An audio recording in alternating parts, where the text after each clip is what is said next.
줘도 모자란 맘 울고 웃으며 껴안은 날들. 경북 문경시에 다녀왔어요. 여긴 문경시 가은읍에 있는 가은 오픈세트장입니다. 드라마 태조 왕건, 성균관 스캔들, 추노, 해를 품은 달, 공주의 남자 촬영지로 유명한 장소고요. 1세트장을 구경한 다음 2, 3세트장이 있는 쪽으로 내려갔는데요. 드라마인지 영화인지 모를 어떤 사극을 촬영하고 있더라고요. 요즘은 가상의 시대를 배경으로 한 사극도 많고 유명 배우분이 아닌 보조 출연자분들만 봐서 어떤 작품을 촬영한 건진 잘 모르겠어요. 가은 오픈세트장을 구경하고 나서 문경세제에 있는 문경세제 오픈세트장에 갔는데요. 이곳에서도 태조 왕건, 추노, 해를 품은 달, 관상, 육룡이 나르샤, 왕이 된 남자, 킹덤, 철인 왕후, 연모, 오소매 붉은 끝동 등 엄청나게 많은 인기 사극의 촬영지였어요. 문경에 있는 두 곳의 오픈세트장을 비교하자면 가은 오픈세트장은 입장료가 10,000원이었고요. 문경세제 오픈세트장은 입장료가 2,000원이었어요. 입장료가 5배나 차이가 나죠. 두 곳 다 볼거리는 많았는데요. 가은 세트장은 그날 촬영 중이라 제가 못 본 곳이 있어서 그런지 볼거리가 상대적으로 적었고요. 문경세제 세트장은 관리가 잘 되어 있고 볼거리가 많고 규모도 컸어요. 저처럼 문경을 처음 방문하시는 분이나 사극, 영화, 드라마의 열혈 팬이시라면 두 곳의 세트장을 모두 방문해 보시길 추천드리고요. 만일 두 곳 중 한 곳만 방문할 예정이시라면 지체 없이 문경세제 오픈세트장으로 가시길 추천드립니다. 오늘 소개할 작품은 2022년 10월부터 12월까지 방영한 TVN 드라마 슈룹입니다. 슈룹은 우산의 순우리말이라고 해요. 드라마 슈룹은 자식들을 위해 기품 따위는 버리고 사고뭉치 왕자들을 위해 치열한 왕실 교육 전쟁에 뛰어든 중전의 파란만장 궁중분투기를 담은 드라마입니다. 이 드라마의 주인공 임화령은 작중 조선의 국왕 2호의 정실 부인인 중전이며 세자, 성남대군, 무안대군, 개성대군, 일영대군 5형제의 모후입니다. 또한 세자빈인 민휘빈의 시어머니이고 원손의 친할머니죠. 중궁전 부속 내명부 회의실에 교양이 넘치는 간택후궁, 황귀인, 고귀인, 수기, 소희가 한편에 함께 앉고 맞은편엔 미모가 빼어난 태소용, 옥수건, 문소원 등 승은 후궁들이 앉아 있어요. 그때 대전내관이 가장 최근에 승은을 입은 특별상궁 박씨를 들여보내고 박씨는 어디에 앉을지 몰라 어슬렁대다가 간택후궁들이 앉은 자리에 합류합니다. 그때 중전 화령이 등장하고 후궁들은 그녀를 보고 일제히 일어섭니다. 화령이 맨 앞에 착석하자 모두 자리에 앉죠. 승은을 받은 궁녀께선 성이 어찌 되시는가? 박가이옵니다. 승은 후궁의 경우 왕자를 낳아야 종사품 수건으로 분계가 시작되니 오늘 내리게 될 첩지는 특별상궁이네. 이 시각부터는 언행과 처신에 각별히 유의하시게. 예, 중전마마. 자네는 어디 소속이었는가? 데뷔 전 친박라인이었지 말입니다. 아, 전하의 취향은 변함이 없으신가 봅니다. 아니, 중궁전에 중전마마 보러 갔다가 덜컥, 동궁전에 아들 보러 갔다가 또 덜컥, 이제는 모친 보러 가서까지. 제 처소에 드실 땐 모든 궁녀들 얼굴을 가리든가 해야지. 승은이라도 입어 이 자리에서 만나면 서로 껄끄러워 어찌 본답니까? 저는 길에서 우연히 전하와 만났지 말입니다. 아, 근데 다음부턴 되도록 저쪽에 앉으시게. 네? 지금 앉으신 자리는 공식적인 간택 절차를 거쳐 후궁의 반열에 오른 간택 후궁들이 주로 앉는 자리라서. 그러게 말입니다. 그쪽엔 영 안 어울리시네. 그 사이에 끼어 계시니 유독 자색이 뛰어나서 너무 튑니다. 다음부턴 이리로 와 앉으세요. 어우러지게. 역시 전하의 취향이신가? 우리 승은 후궁들께서는 어찌 그리 하나같이 비슷하게 생기셨는지 성형틀에 찍었나 봅니다. 자리를 가르고 나눠 앉는다고 어디 달라질 것이 있습니까? 쓸데없는 기싸움을 하는 후궁들에게 중전 활용이 기선제압을 하고 후궁들에게 공지사항을 안내합니다. 왕자들의 교육기관인 종학에서의 평가를 통해 선발된 왕자에게 세자가 교육을 받는 기관인 시강원에서 함께 교육을 받을 배동이 될 기회를 준다는 내용이었죠. 이후 왕과 대비가 종학을 방문하던 날, 다른 후궁들 못지않게 중전인 임화령도 바쁜 건 마찬가지였어요. 사고뭉치 왕자들 문제가 그나마 좀 해결되어서 화령은 장남인 세자와 함께 궁궐을 거닐고 있었는데요. 세자가 갑자기 쓰러지게 되었고 세자의 병은 피가 부족해 쓰러지는 질환인 혈어궐이었죠. 이때부터 세자만을 바라보며 살던 임화령의 발등에 불이 떨어지게 되었어요. 엎친 데 덮친 격으로 대비는 임화령이 없는 자리에 세자 배동을 후궁들에게 제의하고 경쟁 심리를 불러일으키는 등 벌 안팎이 조용하지 않았어요. 임화령이 세자의 병과 그 내막 등을 알기 위해 의관에게 묻던 중 과거 폐비가 된 선왕의 왕비 윤왕후, 즉 태인세자의 모후를 만나러 변복을 한 뒤 만나러 갑니다. 과거 윤왕후에게는 태인세자가 있었지만 태인세자가 혈어궐로 죽게 되고 다른 왕자들은 준비되어 있지 않아 권력 순위에서 밀렸고 결국은 영모의 모함을 당해 폐비가 되어 왕자들과 출궁하게 되었어요. 그러다 절름발이로 몸이 성치 않은 왕자 한 명을 남기고 모든 왕자들은 제거당했죠. 그렇게 폐비가 되어 아들들을 잃은 윤왕후는 화령에게 자신과 같은 길을 밟지 말라는 조언을 합니다. 세자가 깨어나기는 했지만 언제 어떤 일이 닥칠지 모르는 상황 속에서 왕자들에게 공부를 강요하지 않았던 화령도 생존을 위해 왕자들에게 배동선발 참여를 독려합니다. 제일 먼저 따른 건 넷째 아들인 개성대군이었어요. 하지만 화령은 얼마 가지 않아 개성대군의 정체에 좌절하게 됩니다. 개성대군의 젠더 정체성이 여성이었던 거죠. 화령은 처음에는 큰 충격을 받았지만 개성대군을 궁 밖으로 데리고 나가 여성의 모습으로 그려진 초상화를 선물하고 딸이 생기면 주려고 했던 비녀를 개성대군에게 선물하면서 그의 진정한 모습을 인정해줍니다. 세자와 형제애가 남달리 돈독했던 둘째 아들 성남대군은 세자의 간곡한 청에 배동에 참가하기로 결정했고 결국 모든 대군들이 배동 선발 참여를 결정하게 되었어요. 화령은 왕자들을 위해 학문을 직접 지도하는 등 학구열에 불타는 어머니로 변모했죠.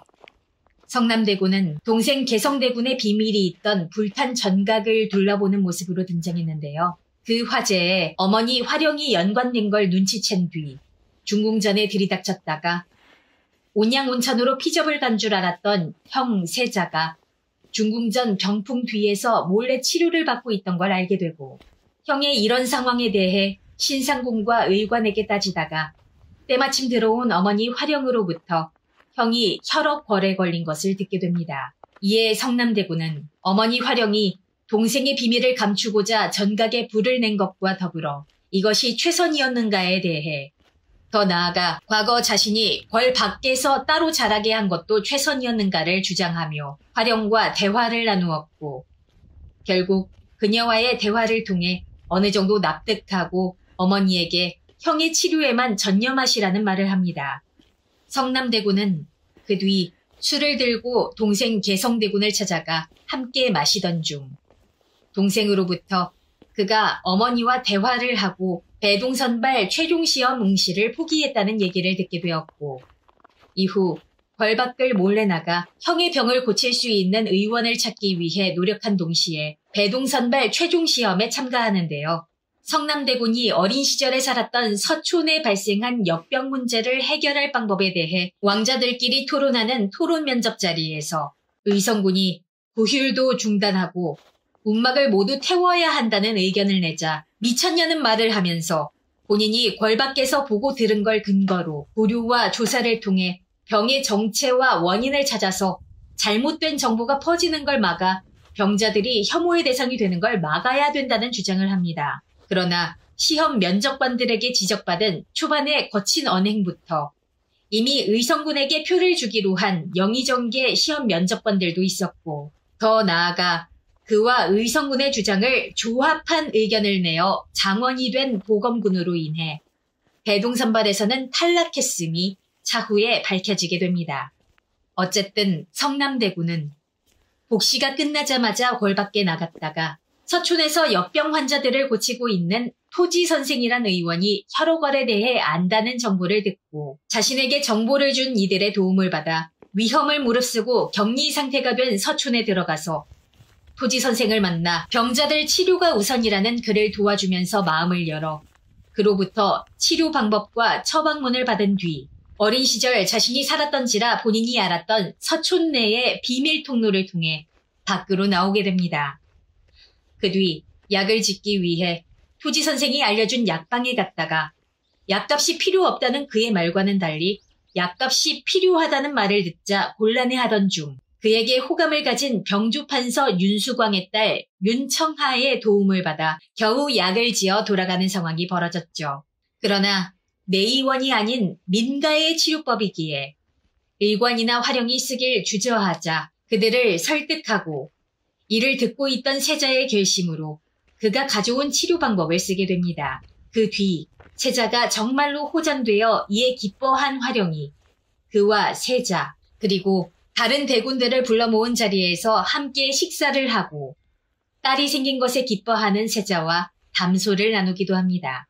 그러나 보검군과의 첫 공부 자리에서 세자가 피를 토하며 쓰러지고 그동안 어머니 활용이 세자의 병을 숨겼다는 걸 알게 된 아버지 이호가 대노하여 그녀를 중궁전에 유폐시키자 동생들과 함께 중궁전을 찾아갔다가 중궁전을 둘러싼 금군들에게 막힌 데다 때마침 온 대비로부터 질책까지 받았고 동궁전 출입까지 못하게 되자 성남대군은 밤중에 살짝 소란을 일으키고 그 틈에 몰래 중궁전에 들어가서 활용과 낮에 마주쳤던 의성군과 싸우면서 알게 된 세자에 대한 정보와 자신이 받아온 처방을 토대로 대화를 나눈 뒤 옥사를 찾아가 그곳을 지키고 있던 병졸들을 기절시킨 뒤 갇혀있던 의관으로부터 자신이 받아온 처방의 유해 가능성과 그 처방의 출처에 대해 함구한다는 약속을 듣고는 서촌으로 가서 토지 선생에게 칼을 겨누며 자신과 형이 대군과 세자임을 밝히고 형이 그리 된 원인과 해결책에 대해 묻습니다. 세자를 몰래 치료하고 있었던 사실이 드러나 중궁전에 유폐되었지만 활용은 자신의 수족들을 모두 동원해 세자의 상태를 알아냅니다. 활용은 세자의 죽음을 왕 이호와 지켜보며 자신은 바람이 되어서라도 곁에 머물 것이고 어머니가 무너지지 않고 살면 편히 눈 감을 수 있으니 원손과 아우들을 지켜달라고 남긴 세자의 유언에 반드시 그리하겠다고 답합니다. 결국 형 세자가 사망하자 성남대군은 자신의 책임이라고 생각한 듯 활용이 찾아오기 전까지 식사도 거르며 방에 칩거합니다. 출궁시켜 주십시오. 출궁시켜 주십시오, 어마마마. 네가 어떻게 이 궁에 들어온 건지 잊었느냐. 어차피 제가 궁 안에 있길 원한 건 형뿐이었습니다. 그래, 어른들한테 길을 쓰고 대들어서 널 여기로 데리고 온 것이 네 형이야. 중전인 나도 못한 걸 그 아인 자기 자리를 걸고 했었다. 한데 다시 궁 밖으로 나가겠다고. 너에게는 황망이 떠난 형만 있는 것이 아니라 네 형이 남긴 자식들과 아우들이 있어. 형이 과연 너에게 무엇을 바랄지 잘 생각해보거라. 성남대군은 세자가 자신의 지위까지 걸면서 그를 입궁시킨 과거를 얘기하며 그의 부탁을 거절한 어머니 활용의 말과 더불어 이후 어린 시절 사가에서 세자와 함께 했던 기억을 떠올리며 다시금 기운을 차리고 종하게 출석합니다. 세자빈이자 원손의 모친인 민휘빈은 단아한 자태와 밝은 성품을 지녔습니다. 그러나 세자의 사후 궁 안에 소문이 날 정도로 주변 궁인들이 원손을 해치려 한다는 불안감에 빠집니다. 어느 오후 매캐한 연기로 자욱한 중궁전 복도 한가운데에 무릎을 꿇고 앉아있는 민휘빈을 보고 곁방에서 막 나와서던 화령이 놀랍니다. 민휘빈은 이 궁에서 지아비를 잃은 본인이 자식마저 잃을 수는 없다며 제발 출궁시켜달라고 화령에게 간청합니다. 화령은 이를 거절하고 민휘빈이 갑자기 은장도를 꺼내더니 은장도로 자신의 목을 겨눕니다. 무엇하는 짓입니까 지금? 지아비를 잃은 여인이 뭘 할 수 있겠습니까? 원손마저 잘못된다면 전 살 이유가 없습니다. 지아비를 잃은 여인은 아무것도 못한답니까? 더 독하게 맘먹고 살아남아서 원손을 지키고 자신도 지키셔야죠. 아니요, 원손을 지킬 수 있는 유일한 방법은 이 궁을 나가는 것입니다. 그러니 허락해 주십시오. 허락해 주시지 않으면 이 자리에서 죽어버리겠습니다. 자식 달린 어미가 어찌 자신에게 칼을 겨누십니까? 나라면 그 용기로 원손을 지키겠습니다. 화령은 침전으로 들어가 버리고 은장도 든 손을 털썩 내려놓은 민휘빈은 오열합니다. 이후에도 민휘빈은 주변 궁인들이 원손을 해치려 한다는 불안감에 빠져서 직접 자녀들을 데리고 시어머니인 화령에게 달려옵니다. 그래서 민휘빈은 화령에 의해 아이들과 함께 중궁전에서 생활하게 됩니다. 이후 화령은 원손이 그린 그림을 통해 민휘빈이 주장한 대로 궁인들의 원손 학대 및 독살 시도가 사실이었음을 알게 됩니다. 이호는 조선의 국왕이며 임화령의 지아비로 대군이 아닌 후궁의 아들인 군 출신의 국왕입니다. 세자의 사후 이호는 한동안 세자 자리를 공석으로 두고 싶어 했어요. 하지만 그와는 달리 세손이 아직 어린 점과 더불어 후궁의 아들인 군들이 경쟁하는 택현을 통해 왕위에 오른 그를 예로 들어 택현을 통한 세자 책봉을 주장하는 영의정 일파와 자신이 원하는 손자를 세자로 세울 수 있으니 그들의 요구를 들어주고 실리를 챙기자는 명분으로 택현을 주장하는 대비 사이에서 분노를 느끼고 지치게 됩니다. 영의정은 세자의 독살 의혹을 제기하다가 화령이 외부 약재를 들여온 걸 알게 되어 이를 이유로 국문장에서 화령을 압박합니다. 화령 또한 선왕 때의 세자였던 태인 세자의 죽음을 꺼내어 맞붙자 이호는 국문을 다음 날에 다시 하겠다며 중지시킵니다. 결국 국문이 중지된 데다 태인 세자의 죽음을 꺼낸 화령에게 분노한 대비가 아들 이호에게 무엇이 두렵냐며 따지자 이호는 어머니 대비를 포함해 자기 주변에서 일어나고 있는 모든 사건들과 관련자들로 인해 더럽혀진 용상에서 끌어내려질까봐 두렵다는 말을 하고 더럽혀진 용상이란 말에 분노한 대비와 다투면서 이호의 과거가 잠깐 드러나는데요. 사실 이호 또한 자신의 서자들인 의성군이나 보검군처럼 혈통에 대한 열등감과 왕위에 대한 열망이 강한 인물이었고 그 야심을 자신의 어머니였던 당시 귀인이었던 대비에게 드러내어 결국 아들의 야심을 안 대비가 역모를 꾸며 태인 세자를 죽이게 된 것이었죠. 즉 이호 또한 태인 세자의 죽음에 완전히 무관한 인물이 아니었죠. 다만 이호가 더럽혀진 용상이라고 표현했고 어머니가 원해서 벌인 일이 아니냐고 지적한 점, 그리고 둘째 아들 성남대군과의 대화 중 형을 죽게 한 동생으로 살고 싶지 않다는 아들의 말을 듣고 굳은 얼굴로 그 말을 중얼거린 점으로 봐선 이호가 직접적으로 형의 죽음과 연관이 되진 않은 듯하고 대비나 다른 관련자들과는 달리 과거에 대한 죄책감을 어느 정도 가지고 있는 듯한 모습을 보여줍니다. 성남대군이 구해온 외부 약재를 화령이 중궁의 자리를 걸고 사용하면서 중궁전에서 외부 약재를 들여온 일이 발각되어 이후 어머니의 위기를 알게 된 성남대군이 이호를 찾아와 외부 약재는 자신이 들여온 것이라고 고백했고 자신이 책임지고 의원과 약재상을 데려와 약에 이상 없음을 증명하겠다고 합니다. 이호는 회의적으로 생각했다가 아버지로서 걱정하는 마음에 아들의 행동을 막으려 했지만 성남대군의 말을 통해 그 의지를 확인하고 국문날까지 증인들을 데려오라는 명을 내립니다. 하지만 성남대군은 토지선생과 약재상 모두가 갑자기 행적을 감춘지라 그들을 데려올 수 없었고, 화령은 아들 대신 외부 약재를 건넨 인물로 세자빈을 지목했고 그녀의 처소에서 그 약재까지 발견되었어요. 물론 이는 단순히 회피하고자 벌인 일이 아니라 화령의 작전 중 하나로 위험에 빠진 자신과 세자빈 일가를 구하기 위해 낸 결정이었죠. 영의정 일파가 중전 폐위에 이어 세자빈과 원손을 사사하라는 주장까지 펼쳐 이호는 더욱 난처한 상황에 놓이게 되었고, 이호는 영의정에게 어린 원손까지 죽여야겠냐는 말을 남기며 그 자리를 떠납니다. 이호는 화령의 행동이 계획이었다는 것을 몰랐기에 아들 성남대군에게 자신이 임금이라고 해서 뭐든 다 할 수 있는 게 아니란 말을 했고, 성남대군이 임금이 아니면 누가 할 수 있느냐, 정말 바꿀 수 없느냐는 말을 하고 떠나자 이호는 자신의 처지 때문인지 분노해 옆에 있던 대나무에 칼을 휘두르는 모습을 보여줍니다. 국문 도중 민휘빈이 외부 약재를 다렸다는 누명이 씌워져 민휘빈은 원손, 공주와 함께 패서인이 되어 유배를 가게 됩니다. 이때 영의정은 세 사람을 죽이기 위해 유배지에 미리 자객을 대기시켜 두었죠. 하지만 화령은 민휘빈과 아이들을 지키기 위해 서로 짜고 출궁을 도왔고, 세 사람은 유배지로 가는 도중 구출되어 사가에서 숨어 살게 되었어요.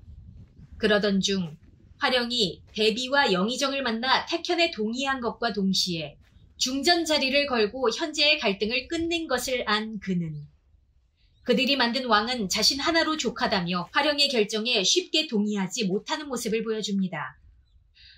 그러나 화령이 과거 이호가 화령에게 내 비록 신하들이 세운 왕이지만 신하가 아닌 백성을 두려워하는 임금이 되고 싶다는 말을 했던 일을 언급합니다.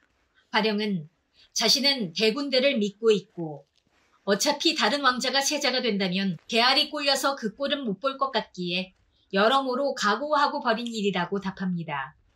화령은 동시에 택현의 의미 그대로 정말 실력 있고 능력 있는 왕자를 세자로 책봉해달라는 부탁을 합니다. 이에 이호는 결국 영의정 일파의 요구대로 택현을 받아들입니다. 이호는 단 자신이 만든 선발 과정으로 세자를 뽑겠다는 의견을 밝혀 영의정 일파나 간택후궁들을 당황시키고 왕자들 전원을 보쌈하는 식으로 산으로 데려온 뒤 미리 준비한 평복을 입게 하고 정해진 시간 내에 목적지까지 달려오라는 명을 내립니다. 궁궐 내 대나무 숲에서 화령과 이호는 대화를 나눕니다. 요즘 전하의 왕세자 시절이 자주 떠오릅니다. 임금이 되면 누구의 눈치도 안 보고 신하들 빡세게 굴리겠다 호언장담하지 않으셨습니까?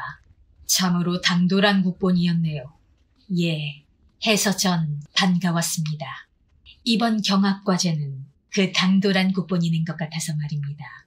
역시 날 가장 잘 아는 이는 중전이네요. 내 평생의 벗이라 여기고 버틸 수 있는 힘이 되어준 사람이 바로 중전입니다. 이렇게 왕이 대나무 숲에서 속 시원하게 진심과 고민을 얘기할 정도로 중전인 화령이 왕에게 편안하고 든든한 사람이란 걸 알 수 있는 장면이었어요. 화령이 과거 세자빈이 되었을 정도면 본인도 한미한 출신은 아닐 텐데요. 화령은 궁 밖에서 갈 곳 없는 여성들을 돌보는 장소인 해월각을 만들어 관리하고 있고 여러 차례 평민들과 노비들이 억울한 일을 당할 때 개입하곤 합니다. 몇 년 전 한 양반집 대문 앞에서 옷이 찢긴 만삭의 여종이 죄인처럼 한가운데에 앉아 있었고 대문 앞엔 남자 양반이 서 있습니다. 누명이라니요. 도련님께서 저를 겁탈하셨질 않습니까? 아직도 정신을 못 차렸구나. 뭐더라느냐? 양반이 소리치자 노비들이 돌팔매를 시작합니다. 그때 이를 본 화령이 여종을 향해 걸어갑니다. 화령도 어깨에 날아드는 돌을 맞는데요. 현장에 다가선 화령은 양반에게 얘기를 합니다. 대체 이 무엇하는 짓입니까? 품행이 방자한 여종을 가르치는 중이니 상관 말고 가던 길이나 가시지요. 가던 길이나 가기엔 양쪽의 말이 너무 다른 것 같아서 말입니다. 겁탈을 당했다는 것이 사실이냐? 겁에 질린 여종은 고개를 끄덕입니다.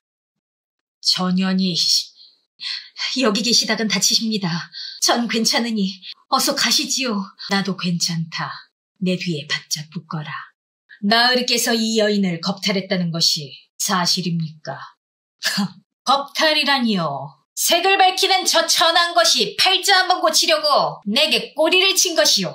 몸을 막 굴리는 계집이니 저 뱃속의 아이도 내가 아닐지도 모르지. 내 인연! 내 몸에 손을 댔느냐! 그래, 되었다. 여인을 겁탈한 것으로도 모자라 음해하고 모욕하고 또 다른 가해를 저지르고 있질 않느냐. 이 인연이 미쳤나? 못들었느냐? 멈춰라! 중전마마!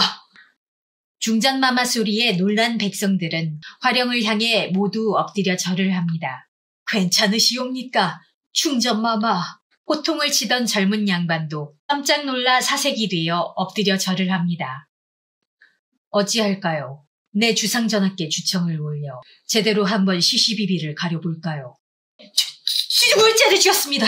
용서해 주십시오, 중전마마. 틀렸습니다. 용서를 빌 대상은 내가 아니지요. 내가 잘못했다, 어리야. 내가 너를 겁탈한 것도 모자라 모든 책임을 뒤집어 씌웠느니라. 부디 용서해다오. 중전마마, 충분히 위로가 되었으니 이제 그만하시길 간청드리옵니다. 마마께서 떠나시면 인연의 삶은 더 가혹해질지도 모르옵니다. 내 힘이 너의 인생에 끼어들었다. 화령은 여종에게 손을 내밀고 여종은 화령의 손을 잡습니다. 이후 화령은 여종의 손을 잡고 해월각으로 들어섰고 몇 년이 지난 현재 편안한 모습의 여종은 아이를 품에 안아 재우고 있어요. 화령은 그 모습을 먼 발치에서 지켜봅니다. 병조판서 윤수광의 장녀인 윤청하는 목적이 있으면 반드시 이뤄내는 저돌적인 성격을 가진 인물로 당돌하면서도 사랑 앞에선 한없이 솔직한 여인이죠. 세간에서는 워낙 방정맞기로 소문이 나서 중매인들 사이에서도 병판 장녀는 보지도 않고 믿고 거른다고 할 정도죠. 청하는 아이를 생산하지 못한다는 이유로 남편에게 강제 이혼을 당한 사대부가의 여인의 비녀를 제값에 주고 팔게끔 도와주는 모습으로 등장합니다. 청하는 여인의 금비녀를 일부러 짓밟고 흑투성이로 만들었음에도 갖겠다는 이들이 줄을 서는 것을 보이며 어떤 모습이든 금의 가치가 같듯이 여인 또한 마찬가지라고 일갈합니다. 이에 화령이 본래 제시된 값에 사겠다고 거들자 되려 값을 깎고자 했던 상인이 그보다 조금 더 얹어서 사도록 만듭니다. 이렇게 청하는 세자빈 간택 후보를 물색하고 있던 화령의 눈에 띕니다. 화령은 아마도 청하의 모습을 보면서 앞서 소개한 양반에게 겁탈당한 여종과의 일화를 생각해냈을 가능성이 높고요. 그로 인해 청하는 화령으로부터 큰 점수를 따게 되었죠. 이로 인해 청하는 화령과 따로 접선하게 됩니다. 화령은 청하에게 칠거지약에 맞서는 제도인 삼불거에 대해서 얘기를 해주는데요. 이는 후에 삼간택 때 아주 요긴하게 쓰이게 되죠. 처녀단자요? 예, 다들 세자빈이 되고 싶어 하는데 교수께서는 관심이 없어 보이십니다. 갑갑한 궁에서 어떻게 평생 살아요? 전 싫습니다. 처녀단자를 제출할 기한이 얼마 남지 않았으니 고민해보세요. 관심 없습니다. 전 이미 마음에 품은 사람이 있거든요.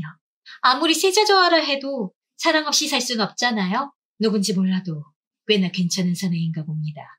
예, 얼굴만 잘생긴 줄 알았는데 며칠 함께 지내다 보니 속이 꽉 찬 진국 같은 사람이라는 걸 알았습니다. 아, 보여드릴까요? 예. 청하는 품에서 성남의 몽타주 그림을 꺼내 건넵니다. 이분을 어찌하십니까? 청하는 화령의 얘기를 통해 망월도에서 함께 시간을 보냈던 성남대군이 현재 세자의 자리에 올랐다는 사실을 알게 되었고 오직 세자 이강을 만나겠다는 일념 하나로 세자빈이 되겠다는 꿈을 품게 됩니다.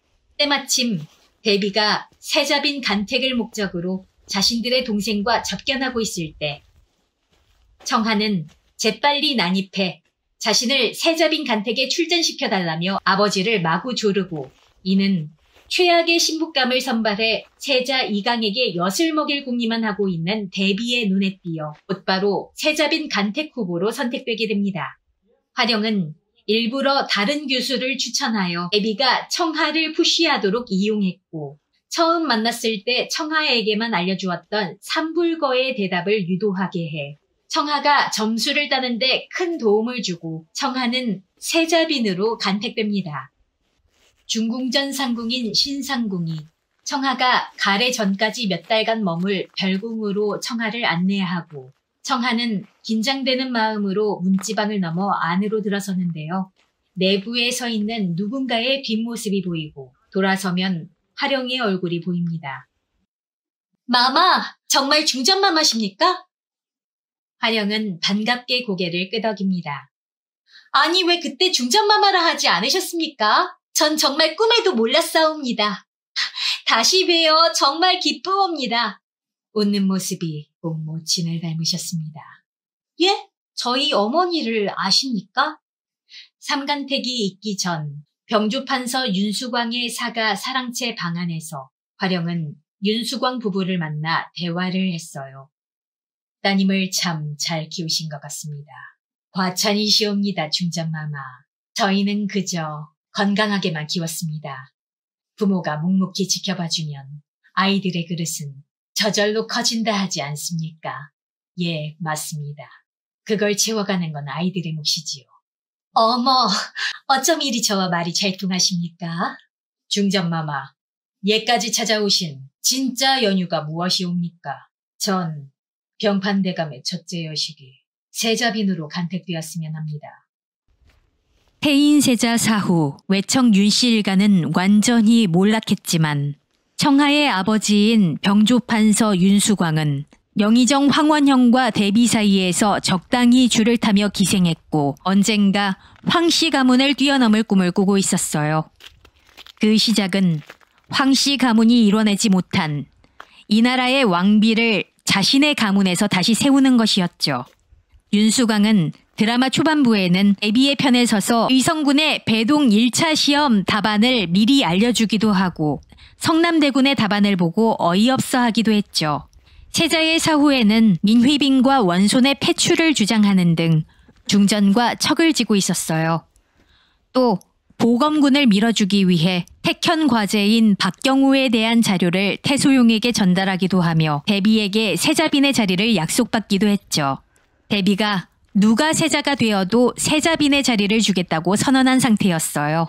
그러나 대비가 보검군과 태소용을 토사구팽하는 걸 보고 본인도 다 쓰고 나면 버릴 거냐고 질문하는 등 대비와의 사이가 서서히 멀어졌죠.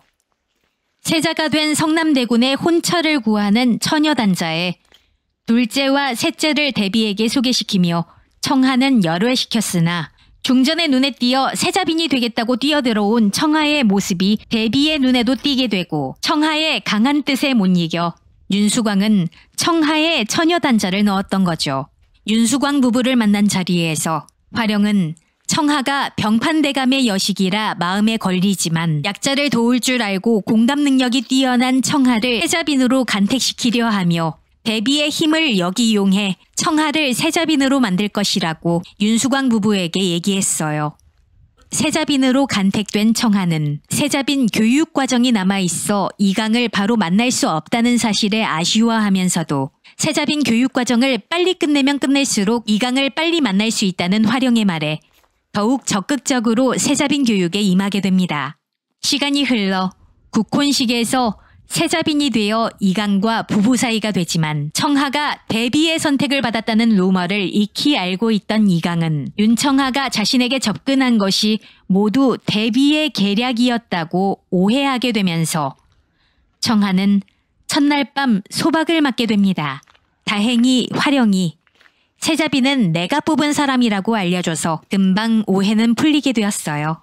세자와 얼른 더 친해지고 가까워지고 싶은 청아는 어느 날 아침 매일 아침마다 조청을 2숟갈씩 먹는 세자를 위해 조청이 담긴 쟁반을 들고 자신의 궁녀 두리와 함께 동궁전 복도를 걸어옵니다. 그런데 침전 앞에 아무도 없었죠.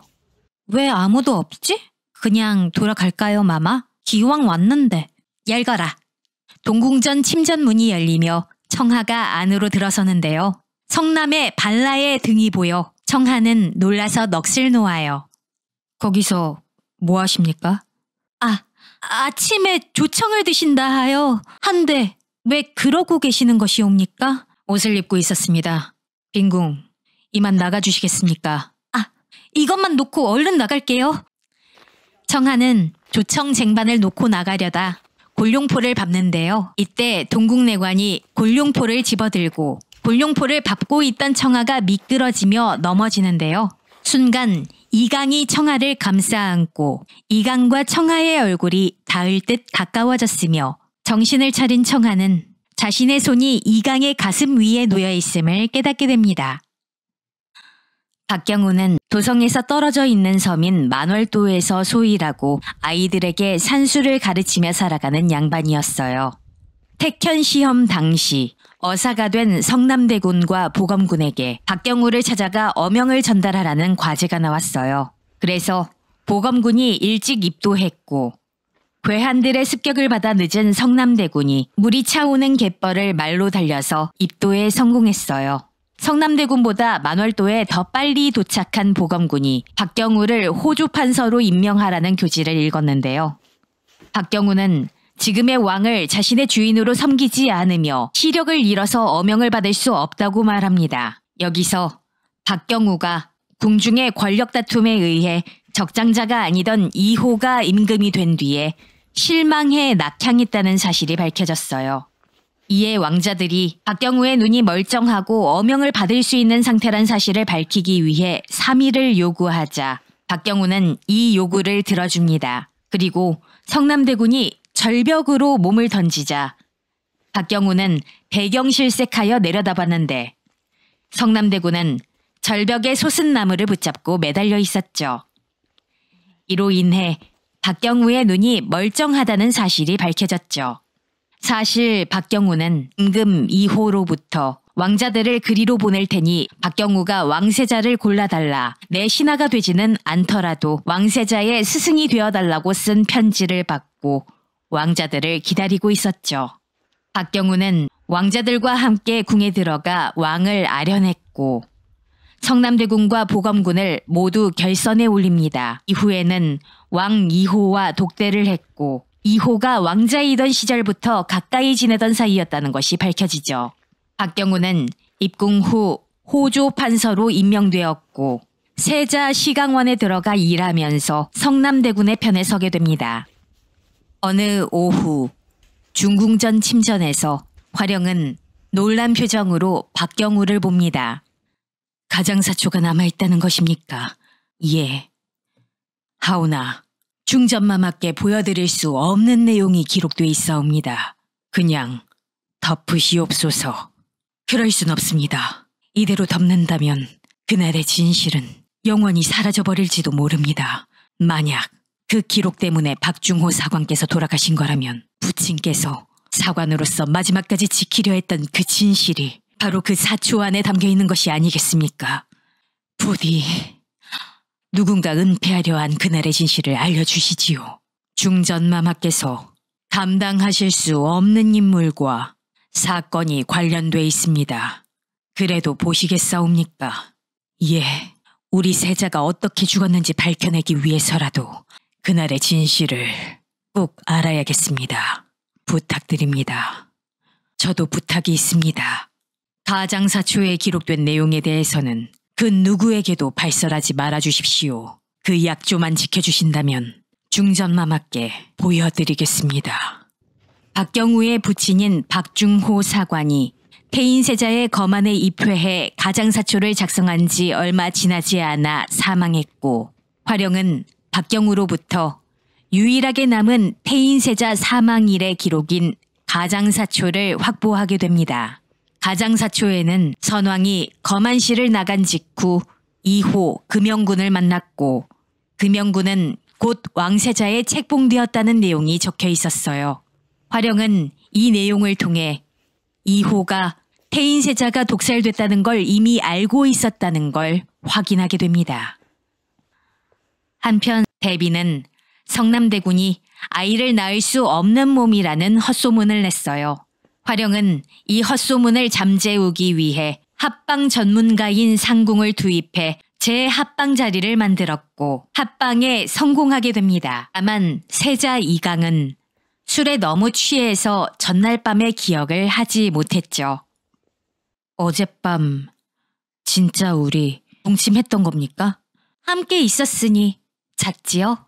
아니 그 말이 아니라 우리 진짜 했냐고? 나 그런 사람 아닙니다. 술김에 잠시 고민은 했지만 그런 방법으로 저하와 첫날 밤을 치르긴 싫었습니다. 대신 좀 봤습니다. 혹시 내 몸을 봤소? 청하는 고개를 끄덕합니다. 미쳤소? 안 미쳤으니 확인한 겁니다. 빈궁! 저하가 화자라는 소문이 있는데 내 난군이 정말 화자인지 확인은 해봐야 하지 않겠습니까? 중요한 문제인데? 다른 부부들은 볼 거 못 볼 거 다 보고 할 거 안 할 거 다 하는데 왜 우리는 할 것도 안 하면서 살아야 합니까? 또 부부로서 허용된 범위를 봤는데 뭐 문제 있습니까? 아내로서 확인 절차라 생각하십시오. 이렇겐 실소. 그럼 어떻게 할까요? 어느 부부가 허락 주고받고 동침합니까? 눈 맞고 맘 맞으면 하지. 가보겠소. 행여 마음에도 없는 여인을 품었을까 걱정되셨습니까? 저 또한 저 싫다는 사람에게 안기긴 싫습니다. 싫긴 누가? 방금 뭐라 하셨습니까? 아니요. 마음을 들킨 것 같은 세자 이강은 급히 동궁전 침전을 나가버립니다. 기억을 못하는 세자 이강 때문에 청하는 합방을 하지 않았다고 거짓말을 했죠. 이날의 합방으로 청하는 회임을 하게 되었어요. 이후 세자 이강은 청하가 써두었던 버킷리스트를 보게 되는데요. 여기엔 저하를 쏙 빼닮은 아들딸 7명 낳기, 저하와 만월도 다시 가기, 힘들 때 곁에 있어주기, 누가 뭐라 하든 편들어주기, 저하와 손잡고 궁 구경하기, 같이 걷기, 밥 먹으며 수다 떨어보기, 별똥별 보고 소원 빌기 등이 적혀 있었어요. 이강은 청하의 버킷리스트 중 하나인 별똥별 보고 소원 빌기를 하다가 청하에게 이미 다 기억이 났다고 말한 뒤 입맞춤을 합니다. 황원형의 장녀이자 의성군의 모친인 황귀인 황초연은 품위 있고 도도하며 어떤 상황에서도 흐트러짐이 없는 사람이죠. 황귀인은 대비가 편애하는 후궁이에요. 하지만 대비를 대적할 무서운 상대이기도 하죠. 정도와 품위를 지키는 그녀이지만 키우던 개도 우아한 표정으로 갈갈이 찢을 수 있는 여자죠. 물론 그녀는 사람을 부릴 줄 아는 사람이니까 자신의 손엔 피를 묻히지 않죠. 황귀인은 세자빈 간택 당시 화령에게 밀려 후궁이 된 자신 때문에 아들인 의성군은 왕의 장남인데도 서자가 되었죠. 황귀인은 언젠가는 반드시 중전의 자리를 되찾겠다는 야망에 찌들어 있어요. 황귀인은 작중 초반엔 야욕이 있어도 숨기는 등 고고한 모습으로 일관했어요. 그래서 세자를 함부로 비난한 의성군에게도 회초리질을 하며 세자를 뛰어넘고 싶으면 스스로 실력을 키우라는 충고를 하기도 했죠. 그리고 대비에게 국모의 자리를 약속받으며 차츰 대비와 가까운 모습을 보였어요. 이때 대비는 황귀인을 보고 자신의 젊은 시절을 보는 것 같다는 말을 했는데요. 이후 밝혀진 과거에 따르면 대비도 조귀인 시절에는 황귀인과 다를 바가 없었다는 게 밝혀지죠. 황귀인은 세자가 죽은 뒤 황원형과 함께 상의를 하며 임화령의 폐위를 공론화해야 할 것을 부탁합니다. 이후 황원형이 임화령을 궁지에 몰기 위해 권위관을 추국하기 시작하는데 재발에 찔린 나머지 아버지 황원형을 불러 자신이 권익원을 사주해 세자가 먹을 탕약에 독을 탔음을 밝힙니다. 하지만 이 약은 병증을 악화시키는 약이었을 뿐 실제 죽음에 이르는 수준까지는 아니었다고 해요. 황귀인의 자백 장면 이후 곧바로 회상 장면으로 넘어가는데요. 황귀인은 권익관에게 진맥을 받던 도중 권익관의 손목을 덥석 잡으며 그를 유혹했어요. 그때 이후 두 사람은 눈이 맞은 것으로 보여요. 그리고 황원형이 비밀을 알고 있는 권익관을 죽이려고 하자 권익관을 자신들의 소나기에 넣는 것으로도 충분하다며 한사코 부친을 말립니다. 황귀인은 아버지 황원형에 의해 아들 의성군이 택현 과제 임무를 수행하는 과정에서 사람을 죽였다는 사실을 알게 되자 개성대군을 죽이고 자살로 위장시키기 위해 왕에게 개성대군을 모함하며 자신과 손잡은 고귀인에게 개성대군의 여장한 모습을 그린 그림을 가져오라고 합니다. 하지만 고귀인은 화령의 도움을 받고 황귀인을 배신해 중궁에게 모든 사실을 토했고요. 고귀인과 화령의 공작으로 황귀인은 왕에게 큰 질책을 당합니다. 또한 내명부의 법도에 따라 종일품 귀인에서 종사품 수건으로 강등당하는 수모를 겪습니다. 귀인이 수건이 된 것은 비유하자면 일반 회사의 임원급 되는 인물이 일개 대리로 강등된 것이나 마찬가지였죠. 거기다가 영의정의 딸인 본인이 궁녀 출신인 소용태 씨보다 2품이나 아래로 떨어진 것이기 때문에 초연에게 있어서는 엄청난 굴욕이자 극형이었죠. 수건이 된 황초연은 궁녀 출신인 태소용에게 모욕당합니다. 황초연은 이후 열받은 나머지 자신의 처소에 있는 모든 물건들을 때려 부수며 분노했고 이를 말리기 위해 달려온 의성군을 붙잡으며 이 어미의 원수를 갚기 위해 반드시 세자가 되어야 한다고 가스라이팅을 합니다. 세자 경합 결승전이 시작되자 초연은 아버지 황원영과 함께 본격적으로 의성군을 세자로 밀기 위해 온갖 치졸한 방법을 쓰기 시작했어요. 특히 아버지 황원형을 이용해 세자 경합에 관여하고 있는 주요 관료들을 매수하기 위해 그들의 약점을 잡거나 그들에게 뇌물을 주어 환심을 사는 짓을 서슴지 않았고 최종 면접관이 된 성균관 유생들에게는 쪽지를 통해 따로 내통하며 선거 결과를 실시간으로 보고받기 시작합니다. 하지만 대비가 왕실 기록을 유생들에게 유출시켜 궁인들을 상대로 저지른 폭행 사건 몇 건 등 의성군의 범죄 행각을 폭로하게 되면서 초연은 대비의 막강한 권력에 좌절하게 됩니다. 이후 초연은 황원영과 함께 대비전에 찾아가 석고대죄를 하며 6조의 인사권을 모두 드리겠다는 황원영과 함께 내명부의 인사권을 모두 드리겠으니 제발 의성군을 세자로 만들어달라고 빌게 됩니다. 심지어 의성군이 세자가 되더라도 중궁의 자리를 포기하겠다. 정확히는 내명부 수장의 자리를 대비에게 주겠다며 대비에게 싹싹 빌죠. 결국 간과 쓸개를 모두 내준 덕에 대비와의 거래는 성사되었죠. 하지만 임화령에 의해 후궁들의 치졸한 수가 모두 간파되었고 유생들은 정정당당한 토론을 통해 성남대군과 의성군 둘 중 한 명을 세자로 지목하기로 마음을 먹게 됩니다. 토론을 거친 결과 성남대군의 압승으로 끝이 나게 되었고 의성군이 세자 자리에 오르지 못하게 되자 황원형 의성군과 한자리에 모여 이후의 일을 도모하기 시작합니다. 이때 황수권은 의성군이 세자가 된다고 해서 꼭 왕위에 오르리란 법은 없다는 말에 곧바로 맞장구를 치며 한 번이 어렵지 두 번이 어렵겠냐는 말을 합니다. 해당 발언이 대비의 주요 대사였음을 생각한다면 황수권 또한 대비의 길을 그대로 걷기 시작했음을 의미하죠.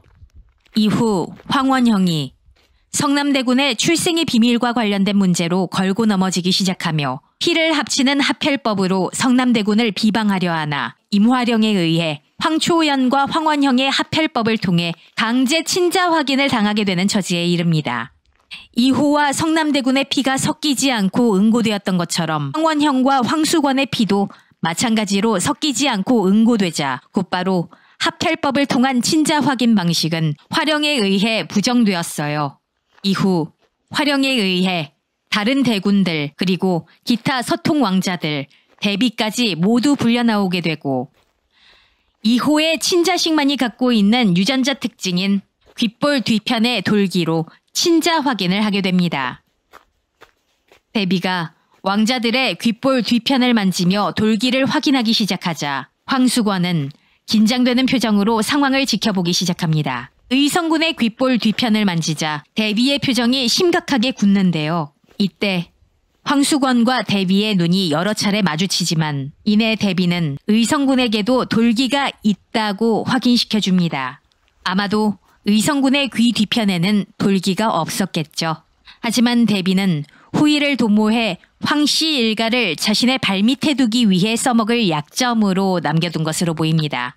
황씨 일가는 완벽히 대비의 손아귀 안으로 들어가게 되었죠. 황수권은 이후 권희관과 따로 접선을 하게 되는데요. 황수권은 자신을 도와달라는 권희관의 부탁은 대충 흘려들은 채 전임세자를 죽음으로 내몬 독약을 달라는 부탁을 하게 됩니다. 이후 대비와의 장면을 통해 황수권이 권희관과 불륜을 저지르고 있었다는 사실이 확인되었어요.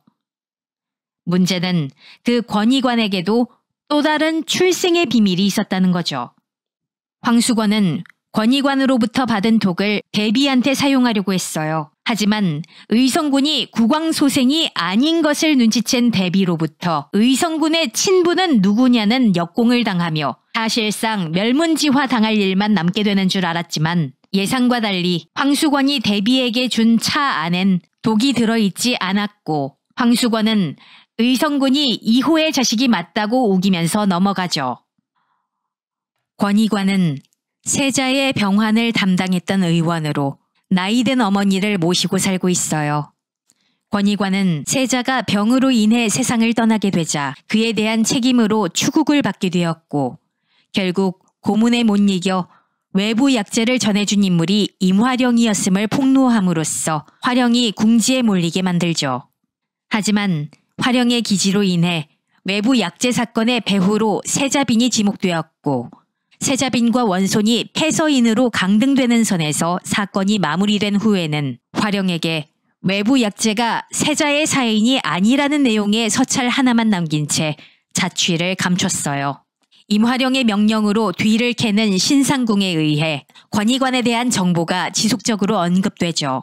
밝혀진 정보에 따르면 대외적으로는 권희관에게 노모가 있다고 알려져 있었으나 권희관에게는 노모가 없었으며 몇 해 전부터 황귀인의 주치의를 맡게 되었다는 점이 밝혀졌어요. 이후 권희관이 만신창이가 된 몸을 이끌고 어디론가 가는 것으로 재등장했고 그곳에서 토지 선생을 만나며 이 인물이 무언가 심상치 않은 인물임이 드러났어요. 네, 이렇게 드라마 슈룹 만나보셨습니다. 슈룹은 중전인 어머니의 지극한 사랑을 담은 드라마인데요. 어머니이자 중전마마이면서 놀라운 지력과 추리력을 보유한 화령이 엄청난 실력의 명탐정이기도 했어요. 김혜수 배우님의 멋진 연기가 이 드라마를 빛나게 했던 것 같아요. 하지만 이 드라마 슈룹은 전파 공정 관련해 논란이 많았는데요. 중전에게 적통대군 아들이 5명이나 있는데 후궁의 아들들인 군들과 경쟁해서 왕을 뽑는다는 것 자체가 좀 말이 안 되고요. 울귀 원주, 한어, 거벽, 궁녀를 시녀라고 지칭하는 등 실제 조선 궁중에서 사용하지 않은 중국에서 유래한 단어들을 쓴 것도 좀 그렇고 일부 후궁들이 중전이나 세자빈보다 더 크고 화려한 비녀를 사용했다는 점도 고증과 어울리지 않았어요. 슈룹을 제작한 드라마 제작사 스튜디오 드래곤에서 비슷한 논란이 있었던 철인왕후를 기획하기도 했는데요. 앞으로 조선, 고려, 삼국시대 등 우리의 고유한 역사 배경을 담은 드라마가 제작된다면 이런 논란이 다시는 안 생겼으면 하는 그런 생각이 드네요. 드라마를 기획 제작하는 쪽과 드라마를 보는 시청자들 모두 우리의 것인 것과 그렇지 않은 것을 어느 정도 구분하고 선택할 줄 아는 변별력과 경각심을 좀 가져야 할 것 같습니다. 다음에도 흥미로운 한국의 드라마 작품 이야기와 장소 소개해드리도록 할게요. 시청해주신 여러분 감사드립니다. K드라마 순례자 은지였어요. 고맙습니다.